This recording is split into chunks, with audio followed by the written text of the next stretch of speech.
annoying. I stuffed a pineapple in the hole, you see. And I said, give me a ring tomorrow and let me know if it's stopped. What? Ah! What are you doing, Mr. Humphries? There's a mouse round my drawers. Here it is, eh? It's clockwork. Is this another of your jokes, Mr. Lucas? Not guilty, Captain Pete. I am in no mood for practical jokes. Now, I want my money back. Yes. Mr. Humphries, you free? I'm free. This gentleman wants his money back on account of the fact that his socks have shrunk in the wash. Did you wash them yourself, sir, or did your wife wash them? I live alone. Oh, I see. What did you wash them in? In the bath. I mean, what did you use to wash them with? Well, water. You can go to coffee if you like, Mr. Lucas. This is going to take some time. It's okay. This case has my full attention. Was it hot water, sir? Well, of course it was. Well, you see, it should have been Luke. It says so on the instructions. Luke. I can't read that. It's too small. Well, of course it is. It's shrunk. I want my money back. Yes, well, our senior assistant, Mr. Goldberg, will have to make that decision. Mr. Goldberg, are you free? At the moment, Mr. Humphries, yes. This customer of Mr. Lucas has failed to follow the washing instructions on the sock, and it's shrunk, and he would like his money back. What is your decision, Mr. Goldberg? Mr. Goldberg always makes these decisions. We must give the customer his money back, Mr. Humphries. Certainly, Mr. Goldberg. On one sock. And if you're not satisfied with the goods, bring them back with the receipt and ask for your money back. You won't get it, but you can ask.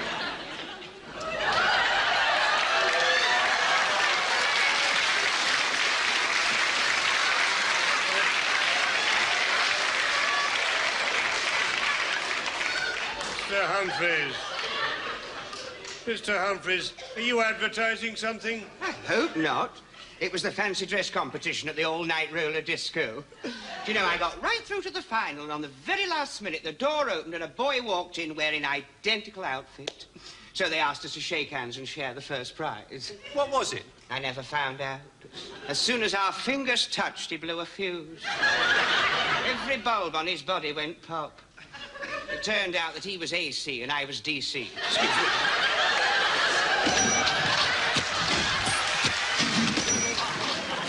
Thank you, Mrs. Slocum. Look at him, he's basking in it.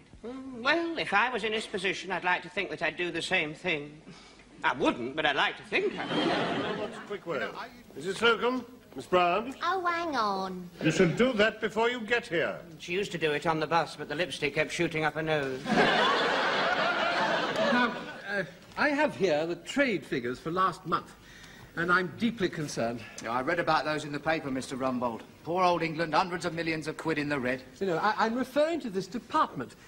We were over £600 down again last week. Now, why is this? Well, I know the answer to that. People aren't spending so much money. Yes, that could have something to do with it. They're not even looking like they used to.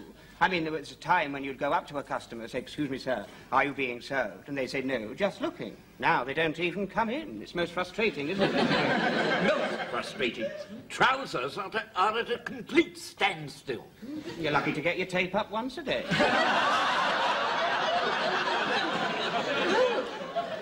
My corsets have been down for over a fortnight. I mean, women nowadays just let their figures run riot and then wear a caftan. Well, I know we are living in very difficult times. Precisely. Of course, you know the pound is to blame. Look at the price of milk. Oh, and I remember when bread was 4 and 3 farthings a loaf. Well, things were bound to go up after Mafeking.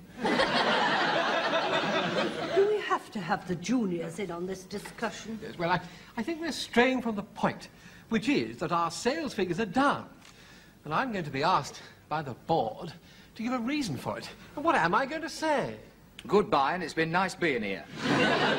You may find yourself saying that, Mr. Lucas, if you make any further interruptions. I'm sorry, sir. It's youth, Captain Peacock. You can't hold it down.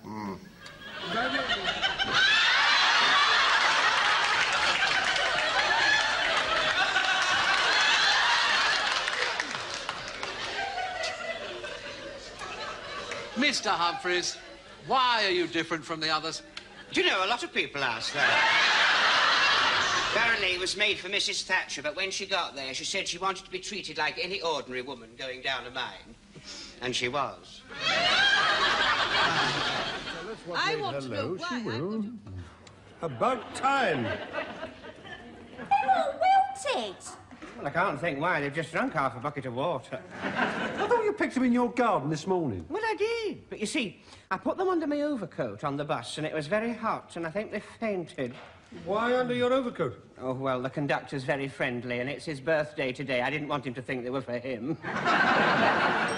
Get ready for the song. Here comes the lift.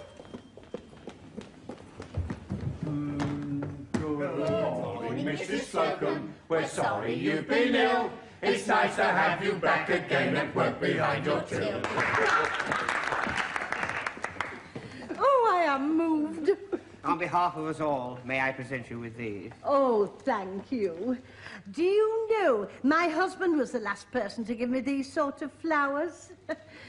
They remind me of him in more ways than one. Well, it's very good to have you back, but let's get to our counters. We open in a moment. Menswear. Yeah. Captain Peacock, Mr. Rumbold requires you. Good morning. Oh, I'm dying for a cup of coffee. Oh, so am I. I want one to take my pill. You on the pill? And Mr. Humphries is free, so he'll attend to you, sir. Mr. Humphries, forward.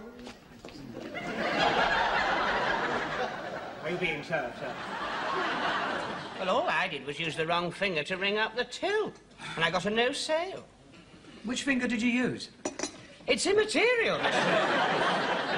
When he saw that little red flag, he came charging over to me.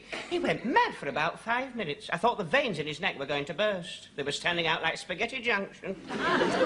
Mind you, having a boil where he's got one, well, it must be painful. Definitely you, don't you think so, Mr. Lucas? Yes, it's definitely the customer. It seems a little tight to me. They are being worn tight this year, sir. Particularly that one. I wanted it for golfing, you see. Ah, will be very good, sir. It keeps your arms stiff, you see. Why don't you try a swing, sir? Oh, you have a lovely movement there.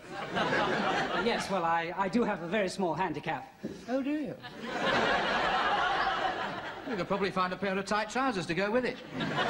It grips me under the arms. Yes, well, there's a lot of tension in that Shetland wool, sir. Yes, it's the nervous sheep, you know. They live near a firing range. Thank you, Mr. Lucas. Why don't you try another swing, sir? Yes. Well, it's very good for driving. How is it for putting? It's pulling. Perhaps it's the way you're holding the club, sir. What you must remember, sir, is it will stretch after the first wash. I thought wool always shrank. No, that's a popular misconception, that, sir. I mean, you only have to think about it to see it couldn't possibly be true. Otherwise, every time it rained, the sheep would get smaller, wouldn't they? No, I definitely need the next size. We haven't got the next size. We must have the next size. We've only got a 48. That's the next size. Next size, cut it up, Mr. Humphrey. Here we are, sir. How's that? Where's he gone? Oh, me. There, sir. Well, there's not much in it, really. Don't you think it's a little long? Well, they are being worn long this year, sir. It'll be very good for your handicap. What you must remember, though, is it will shrink after the first wash. I thought you said wool doesn't shrink. Ah, that's pure wool. You see, this is half wool and half extruded man-made fibre. The extruded bit shrinks in hot water. The man-made bit shrinks in cold water. In fact, sir, there's no point in wearing it at all until you've washed it. All right. I'll take it. Sail, Mr. Lucas. Oh, it's a very dear thing, Mr. Humphries. Let me help you out of the small ones. Oh, thank you. Yes, would you?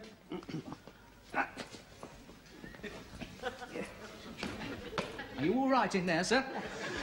I'm stuck. Mr. Humphries, would you mind holding the gentleman's rear while I pull from the front? Pleasure, Mr. Lucas. It's like pulling a Christmas cracker, isn't it? I wonder who's going to get the novelty. Here we are, sir. It's gone. I beg your pardon? It's gone. What's gone? My toupee. You've lost it. Oh, how later. Are they attending to you, sir? They are looking for my very expensive, undetectable hairpiece. We're having a bit of trouble detecting it. Perhaps it's in the jumper. Huh? Should we comb it now, sir, or after you put it on? Give it to me. Oh, takes years off you. Is it all right? Yes. Not quite as undetectable as it was. What other colours did they have?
Some say I am, and some say I'm not, and some can't believe it could be.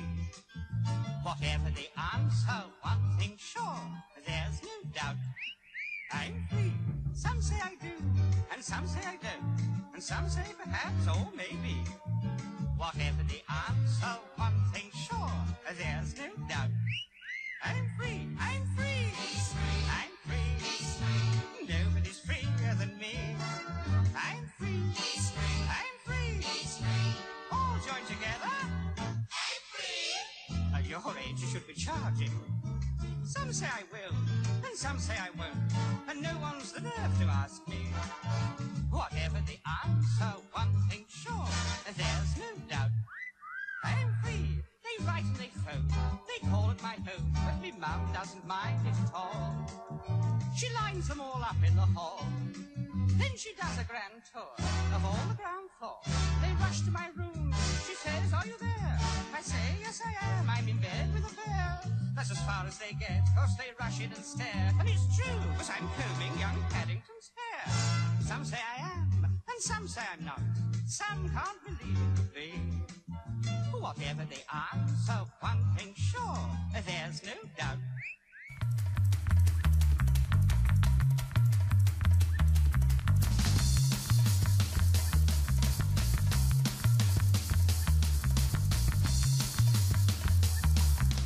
Ground floor perfumery, stationery and leather goods, wigs and haberdashery, kitchenware and food going up.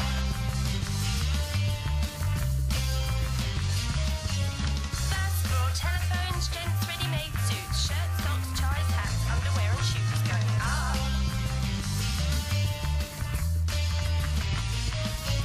Second floor carpets, travel goods and bedding, materials, soft furnishings, restaurants and teas